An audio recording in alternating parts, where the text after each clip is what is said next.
Tapi kita kalau nampak orang bagi sumbangan, bagi sikit, jangan kita cakap-cakap pula. Buat dosa je. Nampak teman sebelah.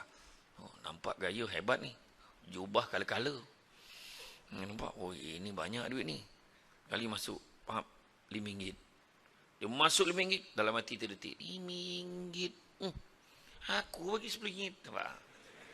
Langsung habis sedekah kita tu sebab jangan cakap-cakap. Kita tak tahu dia bagi RM5 dengan tahap dalam poket dia ada RM10. 50% daripada harta yang dia ada pada masa tu. Kita bagi 100 dengan tahap dalam akaun kita ada 5 juta. Bayangan, not even 1%. Oh my, ayat cakap orang putih. Nampak itu dia. Jadi Allah SWT juga berfirman dalam surah Al-Anbiya ayat 35 yang bermaksud tiap-tiap diri akan merasai mati. Kami menguji kamu dengan kesusahan dan kesenangan sebagai cubaan. Dan kepada kamilah kamu semua dikembalikan.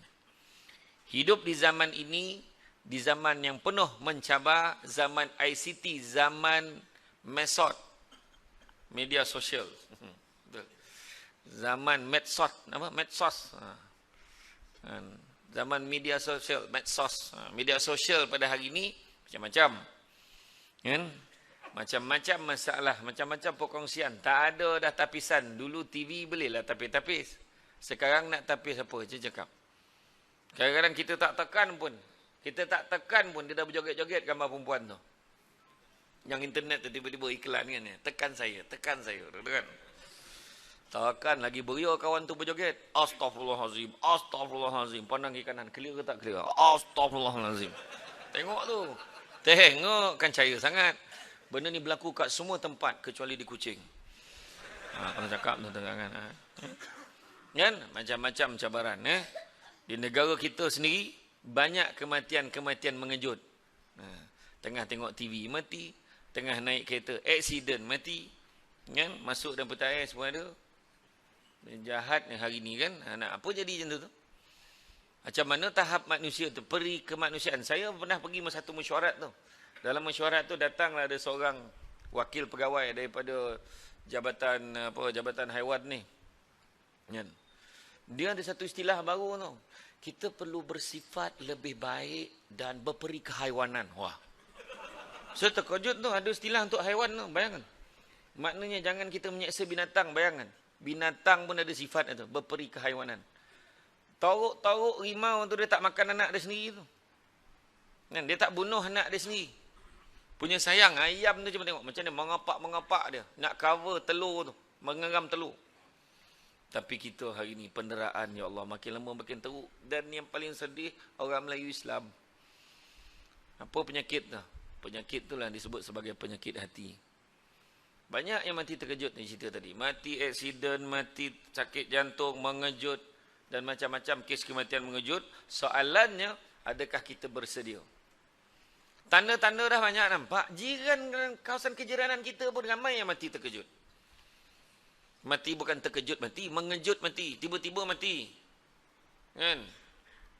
Tu sebabnya, percaya atau tidak, anak murid saya di USIM, anak-anak murid tempat saya di USIM, dia ada di antaranya membuat kajian. Rupa-rupanya lebih 80% yang meninggal disebabkan penyakit kanser akan meninggal pada hari dan bulan yang baik. Ramai yang tak perasan. Cuba tengok balik saudara mara kita, ahli keluarga kita yang pernah meninggal sebab kanser. Cuba semak balik. Dia meninggal lagi apa?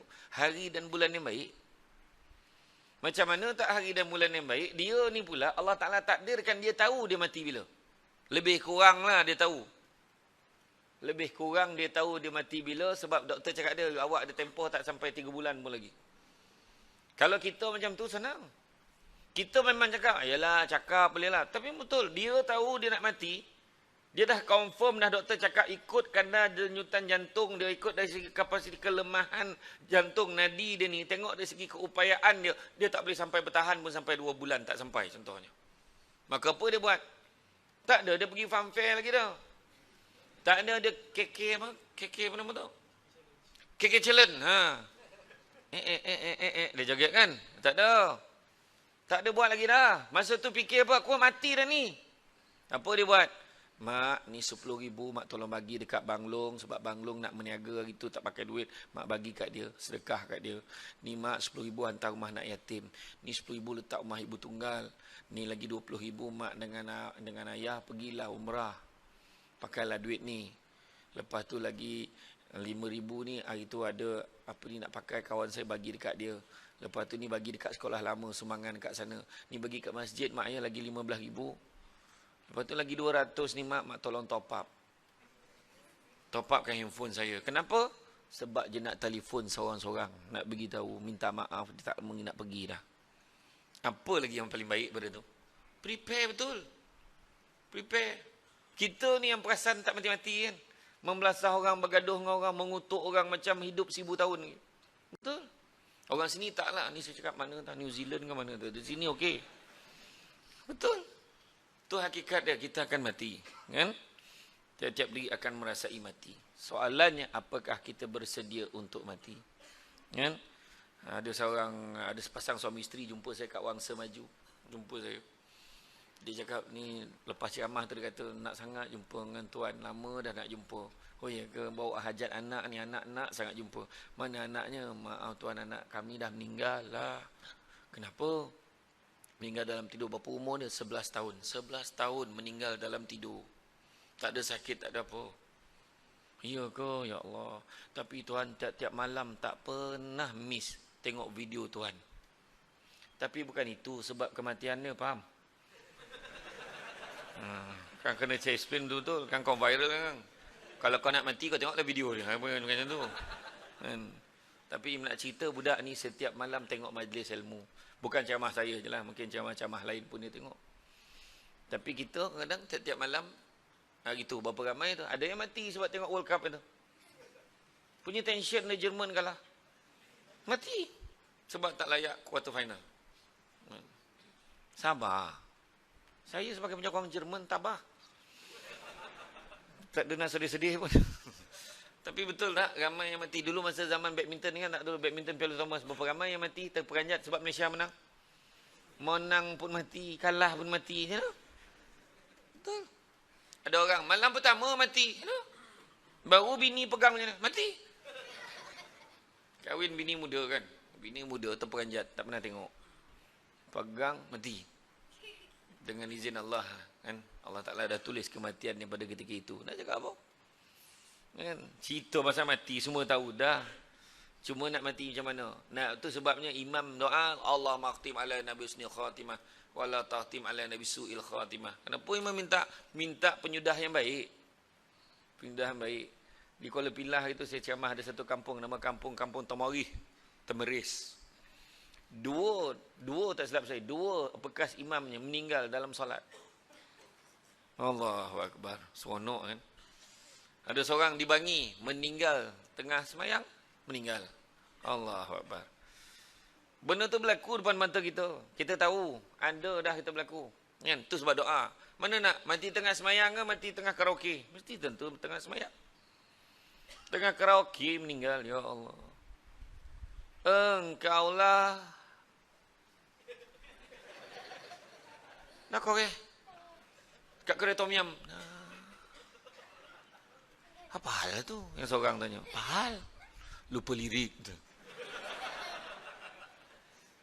Usik-usik tumbang. Tumbang dengan mikrofon. Sebulan tak habis cerita.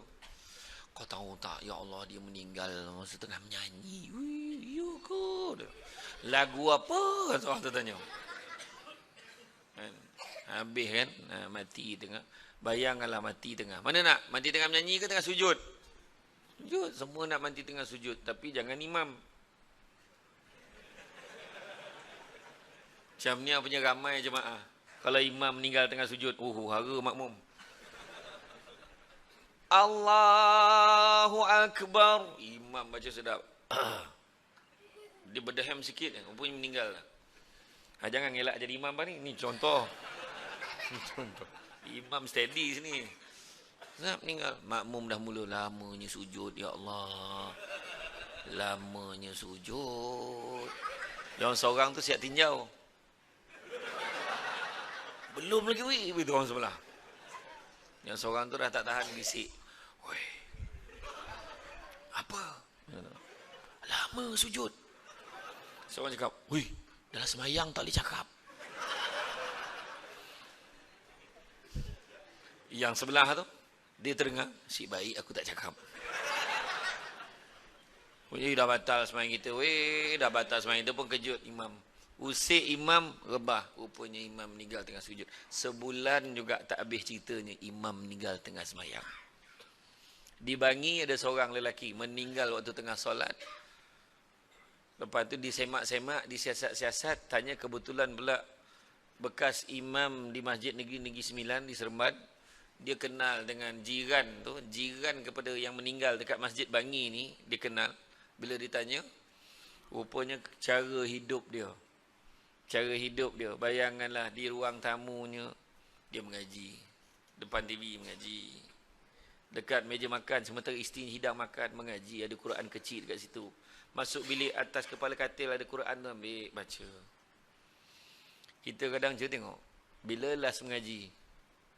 Tanya balik, bila last mengaji? Kadang-kadang dengan bangganya, aku khatam waktu tadika, dah khatam lah. Bangga khatam waktu tadika tu. Bila lah khatam? Tu lah sekali.